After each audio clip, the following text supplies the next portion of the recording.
Friends, ನಮಸ್ತೆ. Welcome back to my YouTube channel. Daily ಇರೋ ಥರನೇ ಇವತ್ತು ಕೂಡ ನಮ್ಮ ಪಾಪನ ಮಲಗಿಸಿ ಅದಾದಮೇಲೆ ಲಾಗ್ನ ಸ್ಟಾರ್ಟ್ ಮಾಡ್ತಾ ಇದ್ದೀನಿ. ಬೆಳಗ್ಗೆಯಿಂದ ಸ್ವಲ್ಪ ಅವನಿಗೆ ಕೆಲಸ ಇರುತ್ತೆ. ನನ್ನ ಚಾನಲಲ್ಲಿ ನೀವು ಜಾಸ್ತಿ ಕುಕ್ಕಿಂಗ್ ವೀಡಿಯೋಸ್ನೇ ನೋಡಿರ್ತೀರ. ವ್ಲಾಗ್ ಮಾಡಿದಾಗೂ ಕೂಡ ಒಂದು ರೆಸಿಪಿನ ನಾನು ಶೇರ್ ಮಾಡ್ಕೊಂಡಿರ್ತೀನಿ. ನಾನು ಚಾನಲ್ನ ಸ್ಟಾರ್ಟ್ ಮಾಡಿದಾಗೂ ಕೂಡ ನಾನು ರೆಸಿಪಿ ವಿಡಿಯೋನ ಶೇರ್ ಮಾಡಿಕೊಂಡೆ, ಕುಕ್ಕಿಂಗ್ ವೀಡಿಯೋಸ್ನ ಶೇರ್ ಮಾಡಿಕೊಂಡು ಲಾಗ್ನ ಸ್ಟಾರ್ಟ್ ಮಾಡಿದ್ದು. ಅದಕ್ಕೆ ನಾನು ಲಾಗಲ್ಲೂ ಕೂಡ ಒಂದು ರೆಸಿಪಿ ವಿಡಿಯೋನ ಶೇರ್ ಮಾಡ್ಕೊತೀನಿ. ನಿಮ್ಗೇನಾದರೂ ಯಾವುದಾದ್ರೂ ರೆಸಿಪಿ ಬೇಕು ಅಂದರೆ ಕಮೆಂಟ್ ಬಾಕ್ಸಲ್ಲಿ ಕಮೆಂಟ್ ಮಾಡಿ, ಆದರೆ ನಾನು ಕೂಡ ಟ್ರೈ ಮಾಡಿ ಶೇರ್ ಮಾಡ್ತೀನಿ. ಇವಾಗ ನಾನು ಟಿಫನ್ ಮಾಡ್ಕೊಳ್ಳೋಣ ಅಂತ ಬಂದೆ.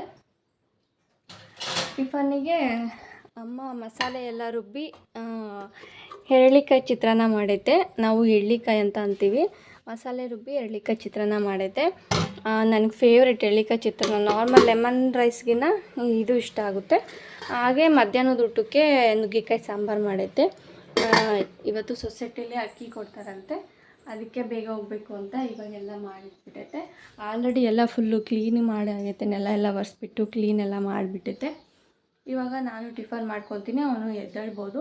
ಅವನು ಎದ್ದೇಳೋಷ್ಟೊತ್ತಿಗೆ ಟಿಫನ್ ಮಾಡ್ಕೋಬೇಕು. ನಾನು ಟಿಫನ್ ಮಾಡೋ ಅಷ್ಟರಲ್ಲಿ ಎದ್ಬಿಟ್ಟಿದೆ. ನಾನು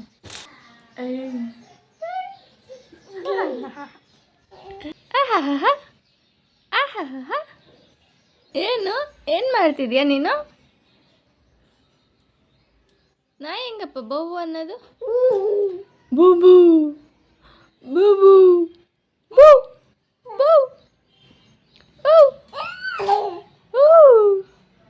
ಬಾ ಎತ್ಕೊಂತೀನಿ ಬಾ. ಪಾಪುಗೆ ಸ್ನಾನ ಎಲ್ಲ ಆಗಿತ್ತು. ಮಲಗಿಸೋದಕ್ಕೆ ಹೋದೆ, ಅವನು ಯಾಕೋ ಮಲ್ಕೊಳ್ಲಿಲ್ಲ. ಅದಕ್ಕೆ ಹೊರಗಡೆ ಗಾಳಿಗೆ ಹಾಕೋಣ ಅಂತ ಈ ರೀತಿ ಹಾಕಿದ್ದೆ.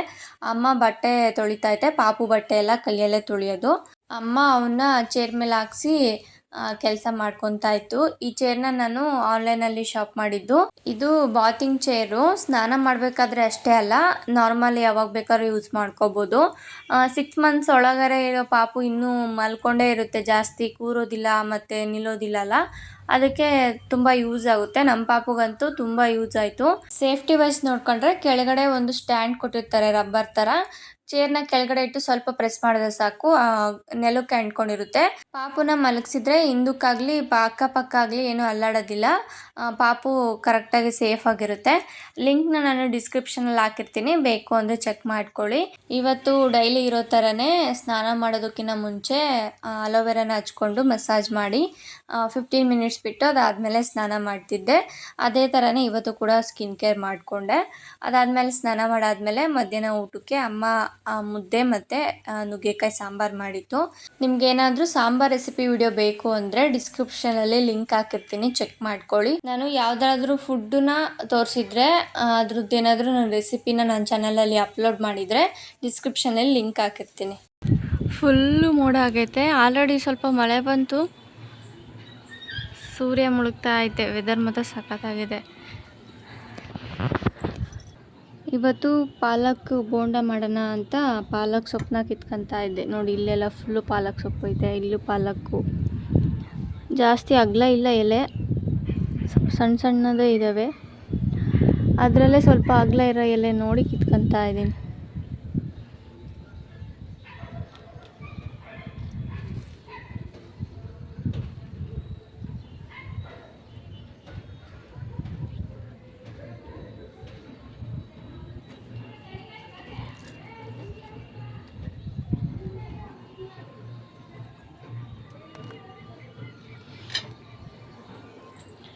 ಇಲ್ಲೂ ಒಂದು ಸ್ವಲ್ಪ ಹಾಕೈತೆ.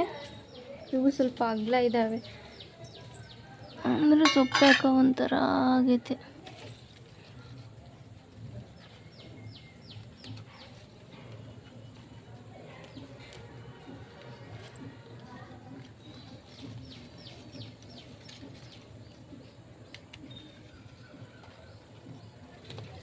ಸಾಕಾಗುತ್ತೆ ಬೋಂಡ ಎಲ್ಲ.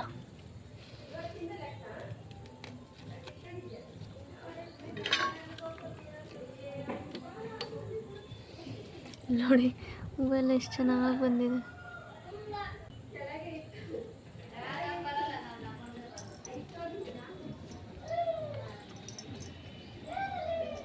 ಇದು ಹೂವೆಲ್ಲ ಚೆನ್ನಾಗಿ ವೆದರ್ ಮಾತ್ರ ಸಖತ್ತಾಗಿದೆ. ಬಿಸಿಲು ಬರ್ತಾಯಿತ್ತು ಸ್ವಲ್ಪ, ಫುಲ್ ನೋಡಿ ಮಳೆ ಎಲ್ಲ ಬಂದುಬಿಟ್ಟಿತ್ತು ಇವತ್ತು. ಮೋಡ ಮುಚ್ಕೊಂಡಿದ್ರು, ಸೂರ್ಯ ಮುಳುಗ್ತಾ ಇತ್ತಲ್ಲ, ಬಿಸಿಲು ಚೆನ್ನಾಗಿ ಬರ್ತಾಯಿತ್ತು.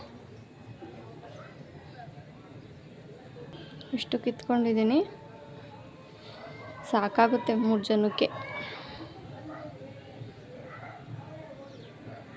ನಾನು ವಿಟಮಿನ್ ಇ ಟ್ಯಾಬ್ಲೆಟ್ಸ್ನ ತರಿಸಿದ್ದೆ. ಏನಕ್ಕೆ ಅಂದರೆ ಇದನ್ನು ಕೊಬ್ಬರಿ ಎಣ್ಣೆ ಇರುತ್ತಲ್ವ, ಅದಕ್ಕೆ 2 ಕ್ಯಾಪ್ಸಿಲ್ಸ್ನ ಓಪನ್ ಮಾಡಿ ಹಾಕ್ಕೊಂಡು ಮಿಕ್ಸ್ ಮಾಡಿ ತಲೆಗೆ ಹಚ್ಚೋದ್ರಿಂದ ಕೂದಲು ಸ್ಮೂತಾಗಿ ಚೆನ್ನಾಗಿರುತ್ತೆ ಅಂತ. ಡೈಲಿ ಅಂದರೆ ಯಾವಾಗ ಹಚ್ಚುತ್ತೀವೋ ಅವಾಗ 2 ಕ್ಯಾಪ್ಸಿಲ್ಸ್ನ ಹಾಕ್ಕೋಬೇಕು. ನಾನು ಇದನ್ನು ಆನ್ಲೈನಲ್ಲಿ ತರಿಸಿದ್ದೆ, ಮೆಡಿಕಲ್ ಶಾಪಲ್ಲೂ ಸಿಗುತ್ತೆ. ಬಟ್ ಆನ್ಲೈನಲ್ಲಿ ಕಮ್ಮಿ ರೇಟಿಗೆ 68 70 ರುಪೀಸ್ ಒಳಗೆ ತರಿಸಿದ್ದೆ. ಇವು ಎಷ್ಟು 50 ಕ್ಯಾಪ್ಸೂಲ್ಸ್ ಇರುತ್ತೆ.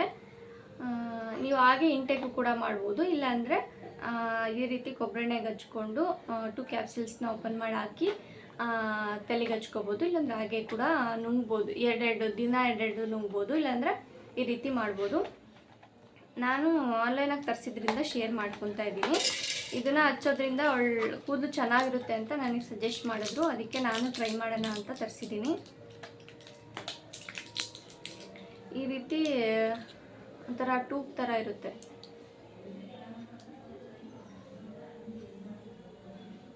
ಪಿನ್ನದಲ್ಲಿ ಓಪನ್ ಮಾಡುತ್ತೆ. ನಿಮಗೂ ಬೇಕು ಅಂದರೆ ಲಿಂಕ್ ಹಾಕಿರ್ತೀನಿ, ಡಿಸ್ಕ್ರಿಪ್ಷನಲ್ಲಿ ಚೆಕ್ ಮಾಡ್ಕೊಳ್ಳಿ.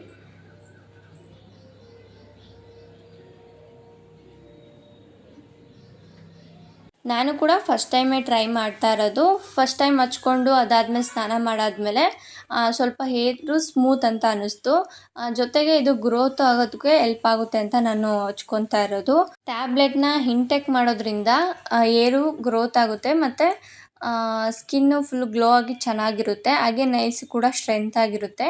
ಇಷ್ಟೆಲ್ಲ ಬೆನಿಫಿಟ್ಸ್ ಇರಬೇಕಾದ್ರೆ ನಾನು ಯಾಕೆ ಟ್ರೈ ಮಾಡಬಾರ್ದು ಅಂತ ಅದಕ್ಕೆ ಆನ್ಲೈನಲ್ಲಿ ಆರ್ಡರ್ ಮಾಡಿಕೊಂಡು ನಾನು ಕೂಡ ಟ್ರೈ ಮಾಡ್ತಾ ಇದ್ದೀನಿ. 1 to 3 ಮಂತ್ಸಲ್ಲಿ ರಿಸಲ್ಟ್ ಸಿಗುತ್ತೆ ಅಂತ ಹೇಳಿದ್ದಾರೆ.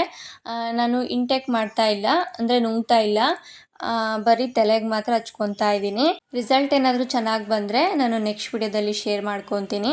ಇವಾಗ ನಾನು ಪಾಲಕ್ ಬೋಂಡ ಮಾಡೋಣ ಅಂತ ರೆಡಿ ಮಾಡ್ಕೊತಾ ಇದ್ದೀನಿ. ನಾನು ಆವಾಗಲೇ ಪಾಲಕ್ ಸೊಪ್ಪನ್ನ ತೊಗೊಬಂದಿದ್ನಲ್ವ, ಅದನ್ನೆಲ್ಲ ಚೆನ್ನಾಗಿ ವಾಶ್ ಮಾಡಿ ಇಟ್ಕೊಂಡಿದ್ದೀನಿ. ಒಂದು ಬೌಲಿಗೆ ಸ್ವಲ್ಪ ಕಡಲೆ ಹಿಟ್ಟು ಮತ್ತು ಖಾರದ ಪುಡಿ, ಸ್ವಲ್ಪ ಉಪ್ಪು, ಜೀರಿಗೆನ ಸ್ವಲ್ಪ ಕುಟ್ಟಿ ಪುಡಿ ಮಾಡಿ ಹಾಕ್ಕೊಂಡಿದ್ದೀನಿ. ಸ್ವಲ್ಪ ಕುಟ್ಟಿದ್ದೀನಿ, ಜಾಸ್ತಿ ಪೌಡರ್ ಥರ ಹಾಕ್ಕೊಂಡಿಲ್ಲ. ಅದಾದಮೇಲೆ ಸ್ವಲ್ಪ ಸೋಡಾ ಪುಡಿ ಹಾಕ್ಕೊಂಡು ಫಸ್ಟಿಗೆಲ್ಲ ಮಿಕ್ಸ್ ಮಾಡಿಕೊಂಡು ಅದಾದಮೇಲೆ ನೀರು ಹಾಕ್ಕೊಂಡು ಸ್ವಲ್ಪ ಸ್ವಲ್ಪ ಮಿಕ್ಸ್ ಮಾಡ್ಕೋಬೇಕು.